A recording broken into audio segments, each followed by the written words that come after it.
পরিবারের কাছে ফিরলে রুমার ব্যাংক ম্যানেজার এখনো থমথমে থাকছি, কেএনএফ এর বিষয়ে কঠোর সরকার। যাত্রায় বঙ্গবন্ধু সেতু থেকে হাটিকুমরুল পর্যন্ত হতে পারে যানজটের ভোগান্তি, নিরসনের চেষ্টায় হাইওয়ে পুলিশ।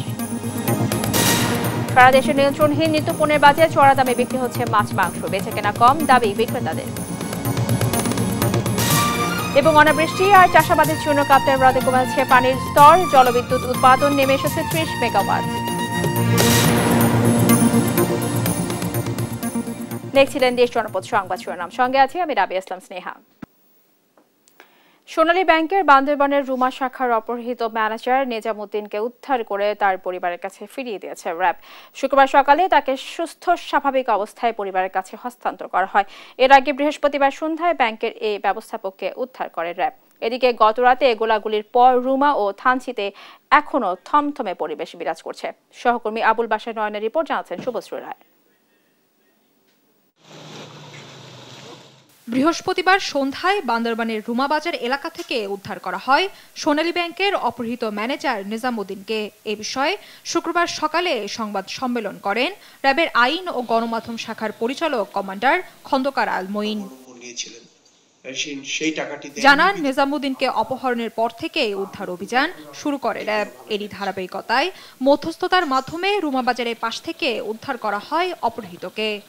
48 ঘন্টার ভিতরে এই সম্মানিত ম্যানেজারকে আমরা উদ্ধার করতে সক্ষম হয়েছি সকল সংস্থার সহযোগিতায়।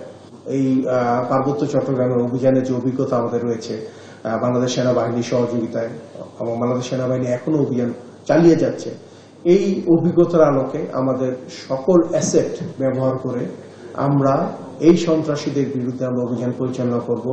যে অস্ত্রগুলো তারা লুট করেছে এই অস্ত্রগুলো উদ্ধারে আমরা আজকে থেকে সাহসী অভিযান পরিচালনা করব।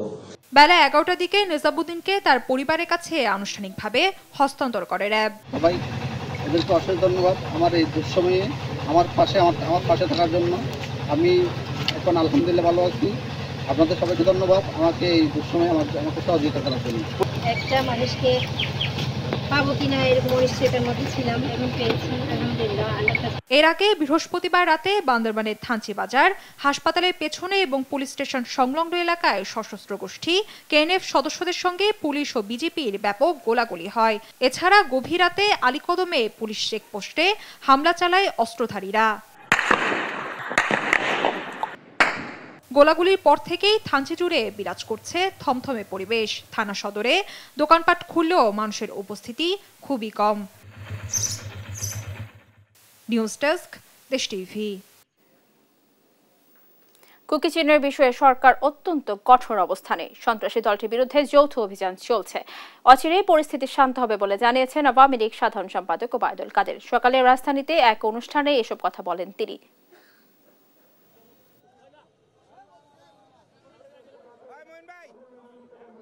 সরকার অত্যন্ত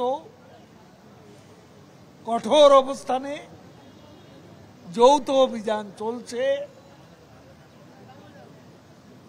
আমি মনে করি না এতে গোটা পার্বত্য চট্টগ্রাম অশান্ত হবে, এটা মনে করার কোনো কারণ। বঙ্গবন্ধু সেতু হয়ে চলাচল করে উত্তরাঞ্চলের 22 জেলার যানবাহন। 4 লেন প্রকল্পের কাজ চলমান থাকায় বঙ্গবন্ধু সেতু থেকে হাটিকুমরুল গোল চত্বর পর্যন্ত খানাখন্দ এবং যানজটে পোহাতে হয় ভোগান্তি। এদিকে এই যাত্রা ঘিরে সড়কের নিরাপত্তা ও যানজট নিয়ন্ত্রণের সব ধরনের প্রস্তুতি নিয়েছে হাইওয়ে পুলিশ। বিস্তারিত ডেস্ক রিপোর্টার। বঙ্গবন্ধু সেতু থেকে হাটিকুমরুল গোল চত্বর 22 জেলার যানবাহন চলাচল করে মহাসড়ক দিয়ে। খানাখন্দ এবং যানজটে যাতায়াতে ছিল দুর্ভোগ এবং ভোগান্তি। এখন এই মহাসড়কে আন্তর্জাতিক মানের ইন্টারচেঞ্জ এবং সড়ক প্রশস্তকরণের কাজ চলছে। তবে যাতায়াতে সময় কমলেও দুর্ঘটনা কমেনি। সময় আগের চেয়ে একটু কম লাগতেছে। আগে যে সময়টা লাগতো এখন সে সময়টা লাগে না। দুর্ঘটনা কিছুটা কমছে, একেবারে কমে নাই। 3 চাকার সিএনজি উঠতেছে, এটা সমস্যা। আর ট্রাকের ড্রাইভাররা যেন মোবাইলে একটু কথা কম বলে, এই বিষয়টা একটু আসলে সবারই তদারকি করা উচিত। সিএনজি, অটোরিকশা, অটো বাইক এগুলো থাকাতে আসলে অনেক সমস্যা হয়। এলেঙ্গা থেকে হাটিকুমরুল হয়ে রংপুর 190 কিলোমিটার মহাসড়কটি 4 লেনে উন্নীতকরণের কাজ করছে সাসেক। এই প্রকল্পের কাজ শেষ হলে সময় সাশ্রয়ের পাশাপাশি কমে আসবে দুর্ঘটনা। গাড়ি অনেক দ্রুত যেতে পারবে। নিরাপত্তার জন্য আমরা মাঝখানে নিউ জার্সি ডিভাইডার, ব্যারিয়ার এগুলা প্রোভাইড করছি। আশা করি দুর্ঘটনা অনেকাংশে কমে যাবে। সড়ক দুর্ঘটনা কমাতে চালক ও পথচারীদের মাঝে সচেতনতা বাড়াতে হাইওয়ে থানায় বিভিন্ন কর্মসূচি রয়েছে বলে জানান এই কর্মকর্তা। এই সব কার্যক্রমের ব্যাপারে ড্রাইভার, হেল্পার এবং গাড়ির স্টাফদের নিয়ে এবং জনসাধারণকে নিয়ে আমরা প্রতি মাসে অন্তত 2 বার আমরা এটা অ্যাওয়ারনেস করি। আমরা তাদেরকে বোঝাই যে বেপরোয়া গতিতে গাড়ি চালাবেন না, ড্রাইভিং লাইসেন্স ছাড়া গাড়ি চালাবেন না। ঈদযাত্রা ঘিরে সড়কের নিরাপত্তা ও যানজট নিয়ন্ত্রণে সব ধরনের প্রস্তুতি নিয়েছে হাইওয়ে পুলিশ। আমাদের রাস্তা প্রস্তুত আছে, আমাদের নিরাপত্তামূলক ব্যবস্থাও সার্বিকভাবে নেওয়া হয়েছে। সেই সব জায়গায় কিন্তু আমাদের ড্রোন থাকবে, ক্যামেরা থাকবে এবং আমরা ড্রোনের মাধ্যমে কিন্তু ট্রাফিক নির্দেশনা দেওয়ার চেষ্টা করব, যাতে আমাদের ঘরমুখী সাধারণ মানুষ নিরাপদে স্বাচ্ছন্দ্যে এবারের এই যাত্রায় সামিল হতে পারে। সড়ক ব্যবস্থাপনায় বডি ক্যামেরা, সিসি ক্যামেরা সহ ড্রোনের মতো প্রযুক্তি ব্যবহার করা হচ্ছে বলে জানিয়েছেন হাইওয়ে পুলিশের অতিরিক্ত আইজি। নিউজ ডেস্ক, দেশ টিভি। ফেনী সদরের মুহুরীগঞ্জে রেল ক্রসিংয়ে বালুবাহী ট্রাকে ট্রেনের ধাক্কায় 2 জন নিহত হয়েছে। সকালে মুহুরীগঞ্জ রেল ব্রিজ এলাকায় রেল ক্রসিংয়ে এই দুর্ঘটনা ঘটে। এতে আহত হয়েছেন আরও 2 জন। নিহত ও আহতদের নাম পরিচয় তাৎক্ষণিকভাবে জানা যায়নি। ট্রেন রিলিফ ইঞ্জিনের সহায়তায় ট্রাকটি রেল লাইন থেকে সরিয়ে নিলে রেল চলাচল সচল হয়। ফেনীর পুলিশ সুপার জাকির হাসান দুর্ঘটনাস্থল পরিদর্শন করেছেন।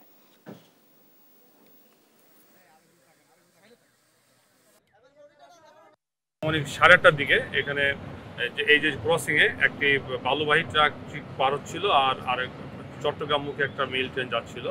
তা ক্রস করার সময় তাদের এই বালুবাহী ট্রাকের পিছনে অংশ যতদূর আমরা জানতে পেরেছি তাদের ধাক্কা লাগে এবং পরবর্তীতে এই ট্রাকটি বা ট্রেনের সাথে আটকে গিয়ে এবং দেখেছে প্রায় বেশ কিছু পথ তারা ট্রেনটিকে ট্রাকটিকে টেনে নিয়ে গেছে। এখন আসলে এখানে দুর্ঘটনার এখন পর্যন্ত আমরা দেখেছি যে এখানে 2টি আমরা মৃতদেহ পেয়েছি এবং মৃতদেহগুলি শনাক্তের জন্য কাজ চলছে। আইনমন্ত্রী আনিসুল হক বলেছেন, বিএনপির রাজনৈতিক অস্তিত্বের ভয়ে আবোল তাবোল বলছে। দুপুরে ব্রাহ্মণবাড়িয়ার কসবা উপজেলা পরিষদের সামনে ভারতের বিষয়ে বিএনপির অবস্থান সম্পর্কে সাংবাদিকদের প্রশ্নের জবাবে এই মন্তব্য করেন তিনি। বলেন, কোন রাজনৈতিক দল যখন অস্তিত্বের ভয়ে থাকে তখনই তারা আবোল তাবোল বলে। বিএনপিও আবোল তাবোল বলছে যে আমলে নেয়ার কিছু নেই।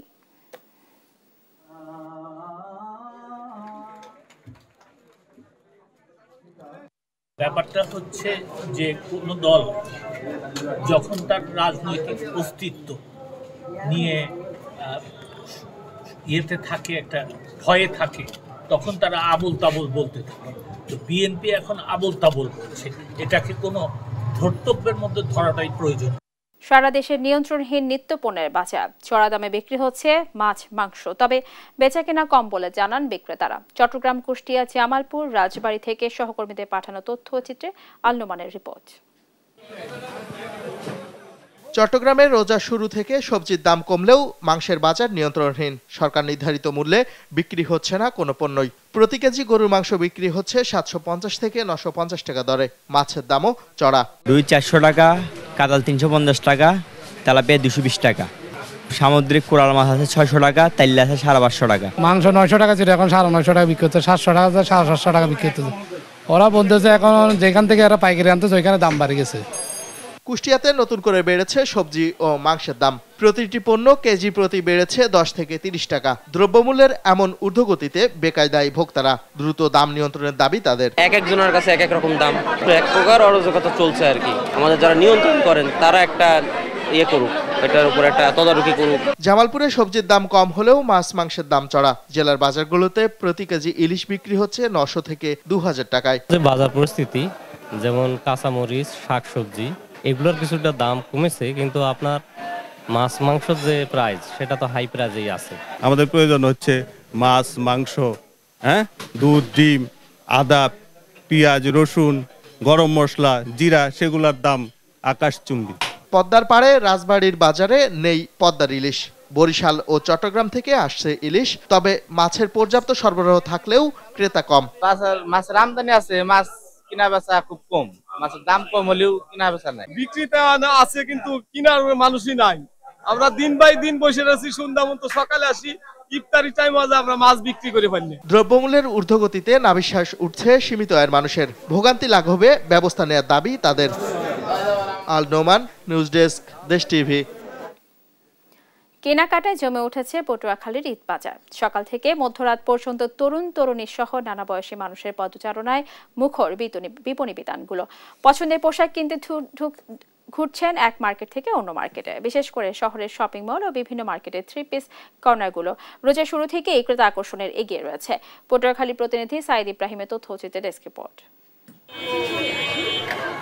ঈদের বাকি মাত্র কয়েকদিন। শেষ মুহূর্তে ক্রেতা বিক্রেতাদের সমাগমে পটুয়াখালীর বিপণী বিতানগুলোতে দিনরাত যেন একাকার হয়ে গেছে। ফ্যাশন সচেতন তরুণীদের পোশাকের মধ্যে বরাবরের মতো এবারও পছন্দের শীর্ষে রয়েছে বিদেশি বিভিন্ন ব্র্যান্ডের পোশাক। তবে প্রতিটি স্থানে পুরুষের তুলনায় নারীদের উপস্থিতি বেশি লক্ষ্য করা গেছে। ক্রেতারা বলছেন গতবারের তুলনায় এবার একটু দাম বেশি, কিন্তু মোটামুটি সাধ্যের মধ্যে সবকিছু কেনাকাটা করার চেষ্টা করছেন তারা। আসলে গতবারের থেকে অবশ্যই একটু বেশি দাম, কিন্তু কোয়ালিটি দেখে মানে যদি ভালো কোয়ালিটির হয় দাম তো একটু বেশি হবে। প্রোডাক্ট ভালো, দামটা একটু বেশি, যদিও কিন্তু প্রোডাক্টের মান ভালো। ক্রয় ক্ষমতার বাহিরে অবশ্য, কিন্তু এখন যেহেতু ঈদ, বাচ্চাদের আবদার পূরণ করা লাগে, তাই আমাদের কিনতে হচ্ছে। কেনার ক্ষমতার ভিতরে অবশ্যই আছে, কিন্তু একটু দাম বেশি গতবারের চাইতে এবার কাপড় চোপড় একটু। ব্যবসায়ীরা জানান এবার ঈদে নতুন নতুন ডিজাইনের পোশাক আসছে। মার্কেটে ভিড় আছে, কিন্তু ক্রেতা মোটামুটি। দ্রব্যমূল্যের কারণে সবকিছুর দাম অনেকটা বেড়ে গেছে। গতবারের তুলনায় এবার মালের দাম অনেকটা একটু বেশি। বিভিন্ন ব্র্যান্ড কিছু কিছু মাল আছে, চায়না কিছু কিছু প্রোডাক্ট আছে, ইন্ডিয়ান প্রোডাক্ট আছে, এগুলোর দাম একটু বেশি বেড়েছে। যে মালটা আমরা 500 টাকা কিনছি, এখন আমরা সেটা 650 টাকা কেনা লাগতেছে। পাঞ্জাবি প্রত্যেকটা মালের দাম বেশি রাখতেছে, যে কারণে আমাদের বেশি কিনে আনা লাগতেছে এবং আমাদের বিক্রিতেও বেশি দেওয়া লাগতে আছে। আমাদের এখন প্রোডাক্টের রেট বেশি আর প্রফিটটা একটু কমে গেছে, তবে আলহামদুলিল্লাহ বিক্রি অনেক ভালো হচ্ছে আমাদের। ঈদ উপলক্ষে জেলায় ব্যাপক নিরাপত্তা ব্যবস্থা জোরদার করা হয়েছে। সার্বক্ষণিক দায়িত্ব পালন করছেন আইন শৃঙ্খলা বাহিনী, জানালেন এই পুলিশ কর্মকর্তা। শহরের বিভিন্ন গুরুত্বপূর্ণ জায়গা, বাজার, বিপণী, মার্কেট সমিতিতে আমরা নতুন করে অতিরিক্ত ডিউটি মোতায়েন করেছি। আপনার মার্কেটগুলো দেখবেন যে লঞ্চ ঘাট, সদর রোড, নিউ মার্কেট, তিতাস মোড়, বাস স্ট্যান্ড, পুরান বাজার সহ বিভিন্ন জায়গায় আমরা আমাদের অতিরিক্ত পুলিশ মোতায়েন করা আছে, যাতে মানুষ নির্বিঘ্নে যাতায়াত সহ ঈদের কেনাকাটা ভালোভাবে করতে পারে। ঈদের আগের দিনগুলোতে টার্গেট অনুযায়ী বেচা কেনা হবে, এমনটাই প্রত্যাশা ব্যবসায়ীদের। নিউজ ডেস্ক, দেশ টিভি। গোপালগঞ্জের সুবিধাবঞ্চিত মানুষের মাঝে ঈদ উপহার বিতরণ করা হয়েছে। শুক্রবার সুপ্রিম কোর্টের হাইকোর্ট বিভাগের বিচারপতি মোহাম্মদ খুরশুজ্জামানের নিজস্ব তহবিল থেকে এসব ঈদ উপহার বিতরণ করা হয়। গোপালগঞ্জ সদর উপজেলার বিজয়পাশা গ্রামের নিজ বাড়িতে বেলা 11:30টায় দোয়া মোনাজাত শেষে অসহায়, দরিদ্র ও সুবিধাবঞ্চিত নারী পুরুষদের মাঝে শাড়ি, লুঙ্গি ও খেজুর তুলে দেন। এ সময় গোপালগঞ্জ জেলার গণ্যমান্য ব্যক্তিরা উপস্থিত ছিলেন।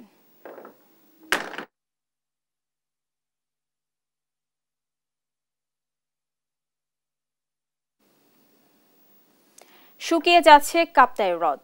একদিকে শুষ্ক মৌসুম ও অনাবৃষ্টি এবং অন্যদিকে জলে ভাসা জমিতে চাষাবাদের জন্য ছেড়ে দেওয়া হয়েছে পানি। এসব মিলিয়ে কাপ্তাই হ্রদে কমে এসেছে পানির স্তর। এর ব্যাপক প্রভাব পড়েছে কাপ্তাই জলবিদ্যুৎ কেন্দ্রের উৎপাদনে। বর্তমানে 5টি ইউনিটের একটি চালু রেখে মাত্র 30 মেগাওয়াট বিদ্যুৎ উৎপাদন করা হচ্ছে।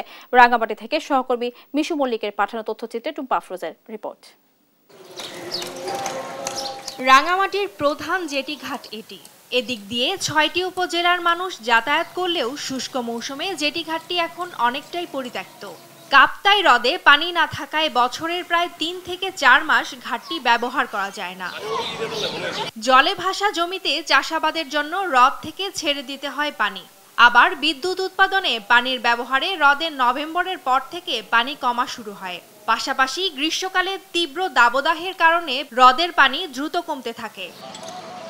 দেশের একমাত্র জলবিদ্যুৎ কেন্দ্রটিতে পানি কমে যাওয়ায় 5টি ইউনিটের মধ্যে সচল রয়েছে মাত্র একটি। এ থেকে প্রতিদিন মাত্র 30 মেগাওয়াট বিদ্যুৎ উৎপাদন হচ্ছে। একটা ইউনিট চালু আছে এবং আপনার 30 মেগাওয়াট যে পানি থাকার কথা 88 ফিট এনএসএল আসে হলো আপনার 79.7 এদিকে বিদ্যুৎ উৎপাদন কমে যাওয়ায় ঘন ঘন লোডশেডিংয়ে স্বাভাবিক জীবনযাত্রা ব্যাহত হচ্ছে। কমেছে রাইস ও ময়দার মিলগুলোর উৎপাদন। আমাদের একটা সামনে একটা ঈদ এবং চৈত্র সংক্রান্তি আমাদের বড় ধরনের একটা ক্ষতিগ্রস্ত। আমরা যেই একটা অর্ডার আসবে অর্ডারটা আমরা সাপ্লাই করতে পারছি না। সকাল থেকে মনে করেন যে 6 থেকে 7 বার লোডশেডিং হয়েছে, তো যার কারণে আমরা উৎপাদন করতে পারতেছি না ঠিক মতো। এটা সমস্যার রুজি রোজগার কমে গেছে, এই মিলও বন্ধ থাকতেছে, আপনার মিলের প্রোডাকশনও ক্ষতি হচ্ছে। নিজেদের জেলায় উৎপাদিত বিদ্যুৎ জাতীয় গ্রিডের পাশাপাশি রাঙামাটিতেও সরবরাহের দাবি স্থানীয় এ গণমাধ্যম কর্মীর। এই অঞ্চলকে প্রায়োরিটি দিয়ে বিদ্যুৎ উৎপাদন যখন বাড়ে তখন লোডশেডিং কম দিয়ে সর্বোচ্চ বিদ্যুৎ দেওয়ার ব্যবস্থা করা উচিত বলে আমি মনে করি। কাপ্তাই হ্রদের সর্বোচ্চ পানি ধারণ ক্ষমতা 109 MSL। নিউজ ডেস্ক, দেশ টিভি। শেষ করব দেশ জনপদ সংবাদ, তার আগে সংবাদ শিরোনামগুলো জানিয়ে দিচ্ছি আরো একবার।